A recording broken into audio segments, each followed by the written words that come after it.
जगत में प्रत्येक व्यक्ति को किसी ना किसी प्रकार की निर्बलता अवश्य होती है। जैसे कोई बहुत तेजी से दौड़ नहीं पाता तो कोई अधिक भार नहीं उठा पाता, कोई असाध्य रोग से पीड़ित रहता है तो कोई पढ़े हुए पाठों को स्मरण में नहीं रख पाता। ऐसे अनेकों उदाहरण और भी हैं।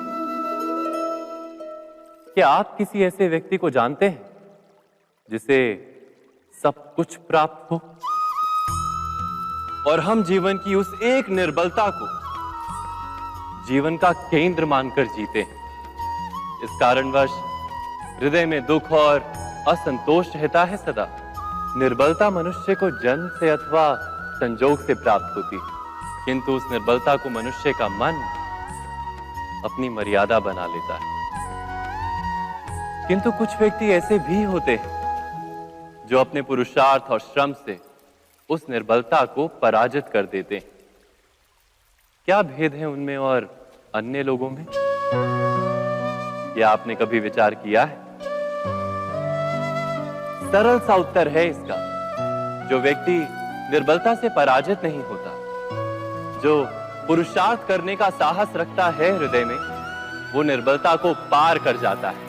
अर्थात निर्बलता अवश्य ईश्वर देता है, किंतु मर्यादा मनुष्य का मन ही निर्मित करता है। स्वयं विचार कीजिए।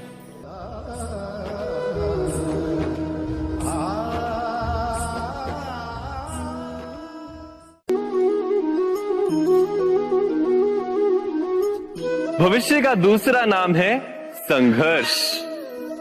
हृदय में आज इच्छा होती है और यदि पूर्ण नहीं हो पाती तो हृदय भविष्य की योजना बनाता है। भविष्य में इच्छा पूर्ण होगी ऐसी कल्पना करता रहता है, किंतु जीवन ना तो भविष्य में है ना अतीत में। जीवन तो इस क्षण का नाम है, अर्थात इस क्षण का अनुभव ही जीवन का अनुभव। पर हम ये जानते हुए भी इतना सा सत्य समझ नहीं पाते। या तो हम बीते हुए समय के स्मरणों को घेर कर बैठे रहते हैं, या फिर आने वाले समय के लिए हम योजनाएं बनाते रहते हैं और जीवन जीवन बीत जाता है। एक सत्य यदि हम हृदय में उतार लें कि ना हम भविष्य देख सकते हैं, ना ही भविष्य निर्मित कर सकते हैं, हम तो केवल धैर्य और साहस के साथ भविष्य को आलिंगन दे सकते हैं, स्वागत कर सकते हैं भविष्य का। तो क्या जीवन का हर पल जीवन से नहीं भर जाएगा? स्वयं विचार कीजिए।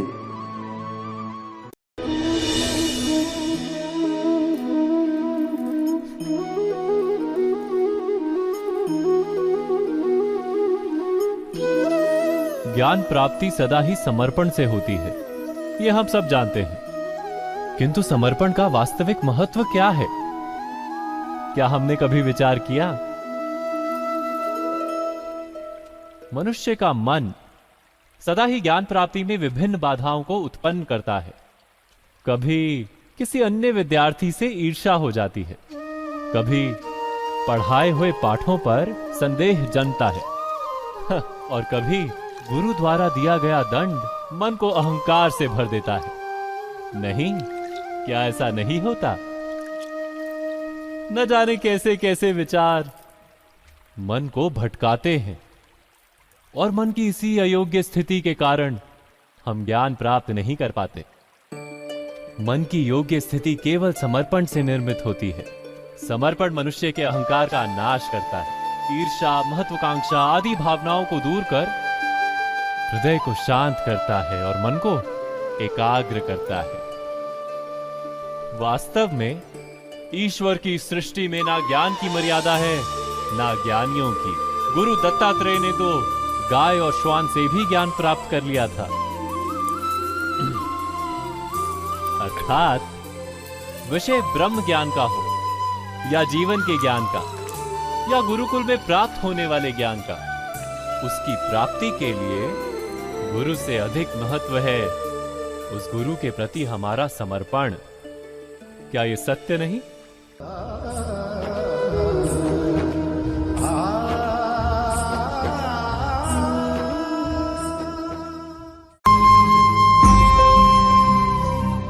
प्रत्येक मनुष्य के जीवन में ऐसा क्षण अवश्य आता है जब सारे स्वप्न, सारी आशाएं, सारे दृश्य ध्वस्त हो जाते हैं। जीवन के सारे आयोजन ही बिखर जाते हैं। एक और धर्म होता है और दूसरी ओर सुख। इसी को धर्म संकट कहते हैं। जब धर्म का वहन ही संकट हो और धर्म का त्याग ही सुख हो। विचार कीजिए, कभी किसी स्वजन के विरुद्ध सत्य बोलने का अवसर प्राप्त हो जाता है, कभी ठीक दरिद्रता के समय सरलता से चोरी करने का मार्ग प्राप्त हो जाता है, कभी किसी शक्तिशाली राजनेता या राजा के कर्मचारी का अधर्म प्रकट हो जाता है। सबके जीवन में ऐसी घटना बनती ही रहती है। अधिकतर लोग ऐसे किसी क्षण को धर्म संकट के रूप में जान ही नहीं पाते। हमें किसी प्रकार के संघर्ष का अनुभव ही नहीं होता। सहजता से सुख की ओर खींचे चले जाते हैं, जैसे मक्खी गुड़ की ओर खींची चली जाती। वास्तव में धर्म संकट का क्षण ईश्वर के निकट जाने का क्षण होता है। यदि हम संघर्षों से भयभीत ना हो, सुख की ओर आकर्षित ना हो, अपने धर्म पर दृढ़ रहे, तो ईश्वर का साक्षात्कार दूर नहीं।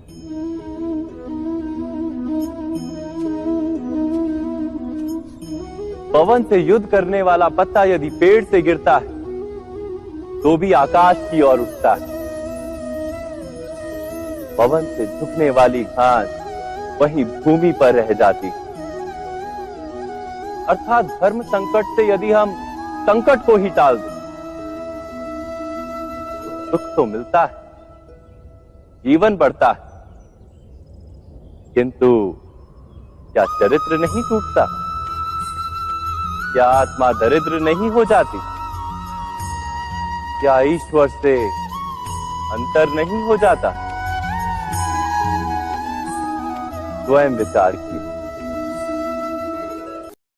दो व्यक्ति जब निकट आते हैं तो एक दूसरे के लिए सीमाएं और मर्यादाएं निर्मित करने का प्रयत्न अवश्य करते हैं। हम यदि सारे संबंधों पर विचार करें तो देखेंगे कि इन सारे संबंधों का आधार यही सीमाएं हैं जो हम दूसरों के लिए निर्मित करते हैं। और यदि अनजाने में भी कोई अन्य व्यक्ति इन सीमाओं को तोड़ता है तो उसी क्षण हमारा हृदय क्रोध से भर जाता है।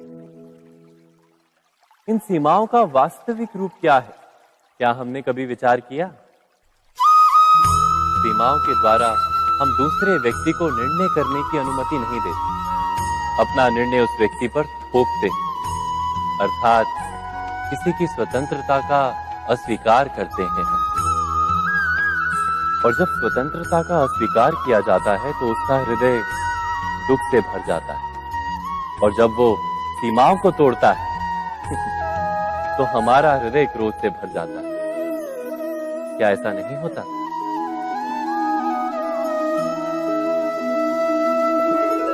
पर यदि एक दूसरे की स्वतंत्रता का सम्मान किया जाए तो किसी मर्यादाओं या सीमाओं की आवश्यकता ही नहीं होती। अर्थात जिस प्रकार स्वीकार किसी संबंध का देह है, क्या वैसे ही स्वतंत्रता किसी संबंध की आत्मा नहीं? स्वयं विचार कीजिए। सबके जीवन में ऐसा प्रसंग अवश्य आता है कि सत्य कहने का निश्चय होता है हृदय में, किंतु मुख से सत्य निकल नहीं पाता।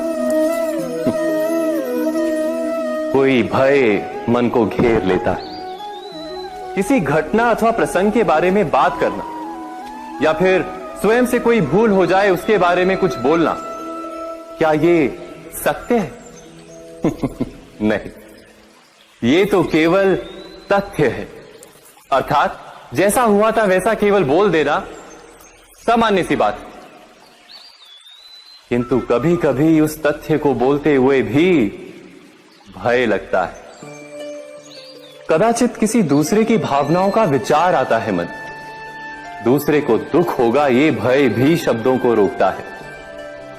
तो ये सत्य क्या है? क्या हमने कभी विचार किया है? जब भय रहते हुए भी कोई तथ्य बोलता है तो वो सत्य कहलाता है। वास्तव में सत्य कुछ और नहीं, केवल निर्भयता का दूसरा नाम है। और निर्भय होने का कोई समय नहीं होता, क्योंकि निर्भयता आत्मा का स्वभाव है। अर्थात क्या प्रत्येक क्षण सत्य बोलने का क्षण नहीं होता?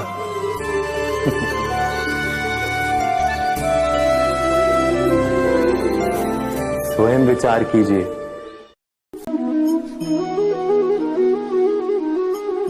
श्रेष्ठता का क्या अर्थ है? श्रेष्ठता का अर्थ है दूसरों से अधिक ज्ञान प्राप्त करना। अर्थात मूल्य इस बात का नहीं कि स्वयं कितना ज्ञान प्राप्त किया, मूल्य इस बात का है कि प्राप्त किया हुआ ज्ञान अन्य लोगों से कितना अधिक है। अर्थात श्रेष्ठता की इच्छा ज्ञान प्राप्ति को भी एक स्पर्धा बना देती है। और स्पर्धा में विजय अंतिम कब होती है?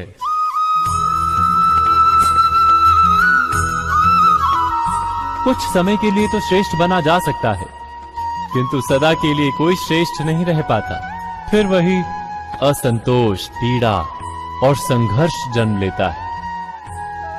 किंतु श्रेष्ठ बनने के बदले यदि उत्तम बनने का प्रयत्न करें तो क्या होगा?